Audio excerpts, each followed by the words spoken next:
उसका पीछा करना पड़ेगा, उसकी भाषा को देखना पड़ेगा, उसका सारा जीवन देखना पड़ेगा, कहाँ कहाँ घूम रहा है, कैसे कर रहा है, क्या है इसका कैरेक्टर। हालेलुया। तो हमारा परमेश्वर तो कहता है मुझे परख के देख लो। भजन संहिता 34 अध्याय का 8 आयत कहता है कि मुझे परख के देखो, मुझे आजमा के देखो, मैं कितना भला हूँ। आप नाप ही नहीं सकते। वचन में लिखा है परख कर देखो यहोवा कैसा भला है। हाँ, कितना भला है, क्या ही धन्य है पुरुष, और वो क्या ही धन्य है वो लोग जो उसकी शरण लेता है, जो उसकी शरण में आके बैठ जाता है। आप उसकी शरण में आए तो आप धन्य हो गए, लेकिन ये धन्य को बना के रखना है। हालेलुया। तो पीछे हमारा दुश्मन भी लगा हुआ है, वो नहीं चाहता कि हम उस धन्य परमेश्वर का धन्यवाद करें, हम उसके लिए पूरे मन से, पूरे प्राण शक्ति से उसकी हजूरी में चल पड़े। ऐसा नहीं वो चाहता है, क्योंकि लिखा है तेरा विरोधी शैतान, पहला पत्रस 5 अध्याय और उसका 8 आयत कहता है सचेत और जागता रहे, क्योंकि तेरा विरोधी, तेरा दुश्मन, तुझे नाश करने वाला तेरे पास आ गया है। सचेत हो और जागते रहो कि तुम्हारा विरोधी शैतान गरजने वाले सिंह के समान इस खोज में रहता है कि किसको फाड़ करे। नेहमिया 1 में लिखा है तेरा नाश करने वाला तेरे पास आ गया है, नाश करने वाला तेरे पास आ गया। तो ये बात ध्यान रखना है जब आप चल रहे हैं।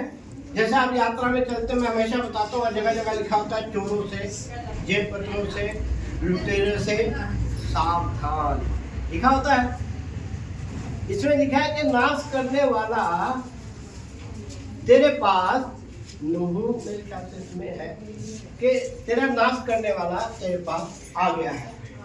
तो वचन बता रहा है कि नाश करने वाला हमारे पीछे रहता है। अगर आप प्रभु पे आ गए हैं ना तब जलेगा। जब प्रभु पे नहीं आए थे तब वो खुशता थे, बता गूंगी मूर्तों पे लगे हुए हैं, बेकार की बातों में ज्यादा ध्यान दे रहे हैं, खूब लुटा रहे हैं, खूब वो कर रहे हैं। सत्यानाश करने वाला, सत्यानाश करने वाला तेरे विरुद्ध चढ़ आया है, तेरे विरुद्ध चढ़ आया है। गढ़ को दृढ़ कर। अब क्या कर, गढ़ क्या है? अपना परिवार, अपने बच्चे, अपनी सारा खानदान।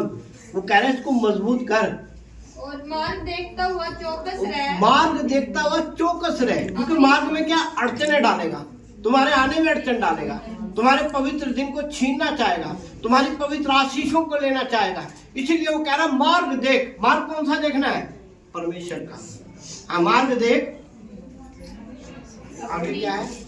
अपनी कमर कस, हाँ, अपना बल बढ़ा दे। अपना कमर कस, कमर पे सत्य का बेल्ट बांध ले। क्या बांध ले?